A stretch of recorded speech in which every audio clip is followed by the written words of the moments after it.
그리스도의 풍성하신 은혜와 사랑이 늘 함께 하시기를 바랍니다.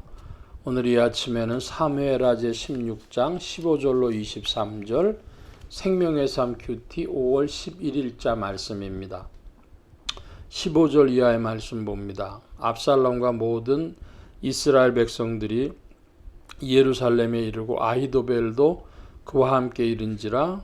다윗의 친구 아렉 사람 후세가 압살롬에게 나아갈 때에 그에게 말하기를 왕이여 만세 왕이여 만세하니 압살롬이 후세에게 이르되 이것이 네가 친구를 후대하는 것이냐 내가 어찌하여 네 친구와 함께 가지 아니하였느냐 하니 후세가 압살롬에게 이르되 그렇지 아니하니이다. 내가 여호와와 이스라엘 이 백성 모든 이스라엘의 택한 자에게 속하여 그와 함께 있을 것이니이다. 또 내가 이제 누구를 섬기리이까 그의 아들이 아니니까 내가 전에 왕의 아버지를 섬긴 것 같이 왕을 섬기리이다 하니라. 압살롬이 아히도벨에게 이르되 너는 어떻게 행할 계략을 우리에게 가르치라 하니 아히도벨이 압살롬에게 이르되 왕의 아버지가 남겨두어 왕궁을 지키게 한 후궁들과 더불어 동침하소서. 그리하면 왕께서 왕의 아버지가 미워하는 바 됨을 온 이스라엘이 들으리니 왕과 함께 있는 모든 사람의 힘이 더욱 강하여지리이다 하니라. 이에 사람들이 압살롬을 위하여 옥상에 장막을 치니 압살롬이 온 이스라엘 무리 앞에서 그 아버지의 후궁들과 더불어 동침하니라.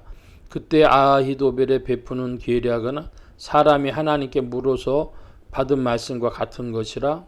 아히도벨의 모든 계략은 다윗에게나 압살롬에게나 그와 같이 여겨졌더라. 사무엘하 16장 15절로 23절의 말씀에 보면 아히도벨이라고 하는 인물이 나옵니다.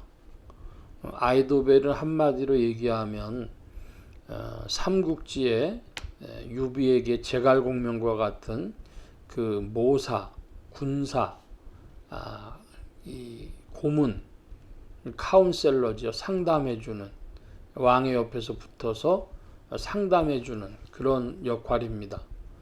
그런데 이 아히도벨이 무슨 계략을 내냐 그러면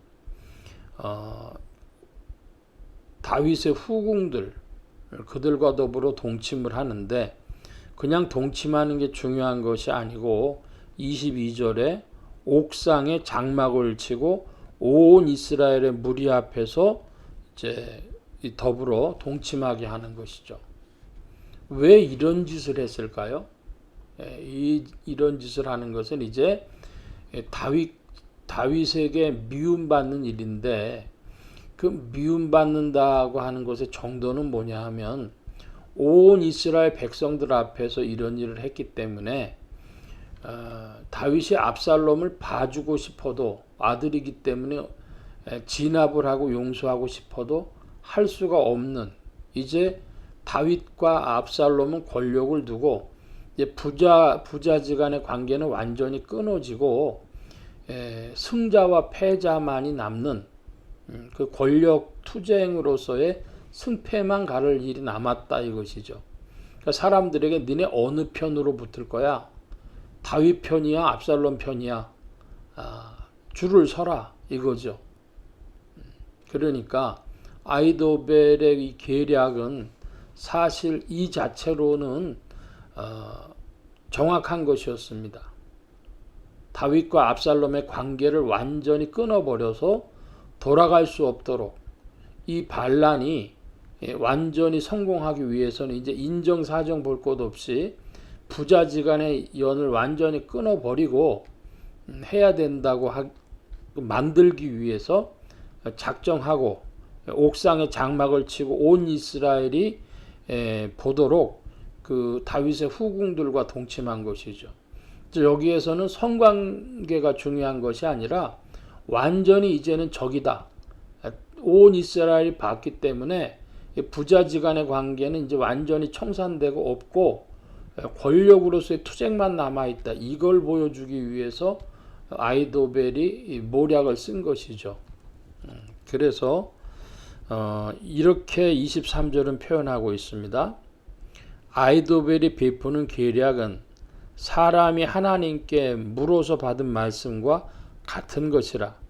아히도벨의 모든 계략은 다윗에게나 압살롬에게나 그와 같이 여겨졌더라. 참 이상한 말씀입니다. 근데 성경은 이렇게 표현하고 있어요. 다윗에게든 압살롬에게든 이 계책은 맞는 것이라는 거예요.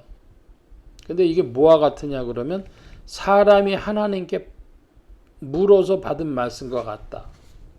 자, 요즘 말로 좀 바꿔 표현하겠습니다. 과학이라고 하는 것이 있습니다.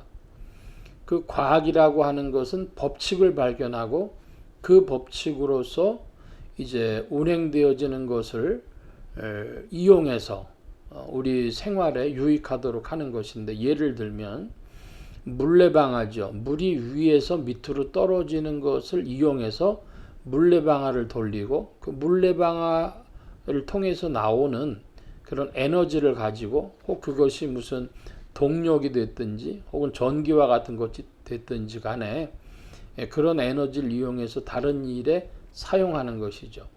그러면 물은 위에서 밑으로 떨어진다는 법칙을 발견한 것을 과학이라고 한다면, 이 과학은 하나님의 뜻과 같으냐 다르냐 할 때에 정확한 자연 법칙을 발견했다면 그것은 하나님의 뜻과 같다, 이렇게 말씀드리겠습니다.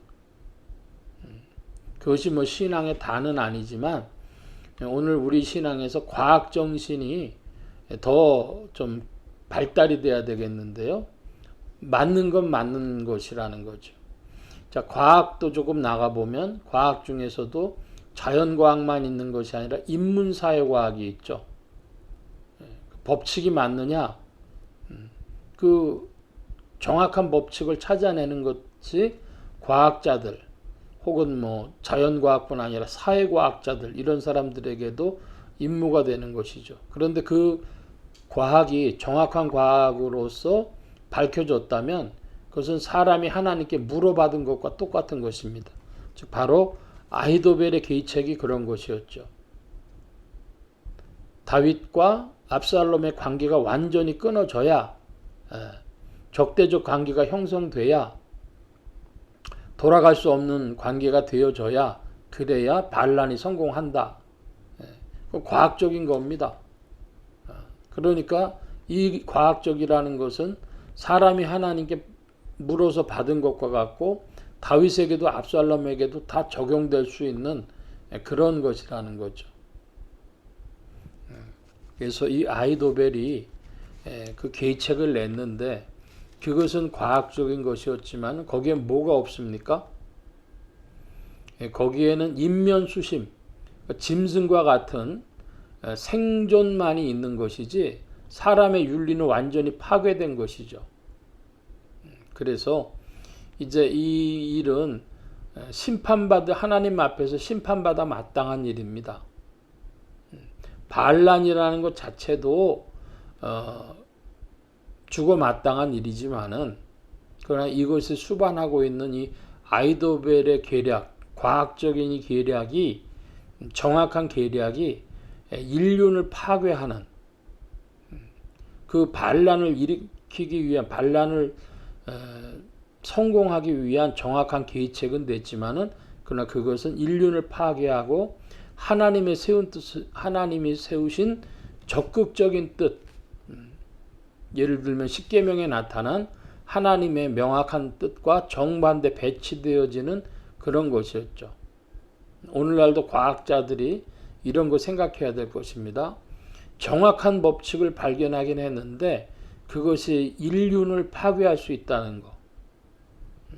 아히도벨은 그런 계책을 냈고 그것은 심판의 길로 나아가고 있었던 것입니다. 오늘 말씀은 여기까지 보겠습니다. 기도합니다. 만복의 근원 되신 하나님, 함께해 주셔서 우리가 인간의 이성과 과학을 통하여 정확한 무엇을 발견했다 하더라도 그것이 하나님 앞에 하나님의 기쁘신 뜻이 아니요, 또한 인간의 인륜을 파괴하는, 계명을 파괴하는 그런 일이 되어지는 것을 봅니다.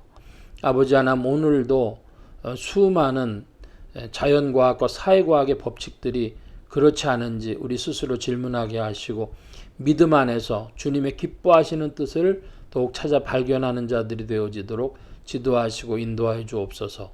온 교회와 성도들과 주의 종들이 함께 하심에 예수 소망 교회와 온 성도들과 부족한 종에도 함께 하여 주옵시고 복음 전파 영혼 구원하는 일에 쓰임 받으며 성령님과 함께 전진케 하여 주옵소서. 도우심 구하며 감사하며 의지하올 때에 예수 그리스도의 이름으로 기도하옵나이다.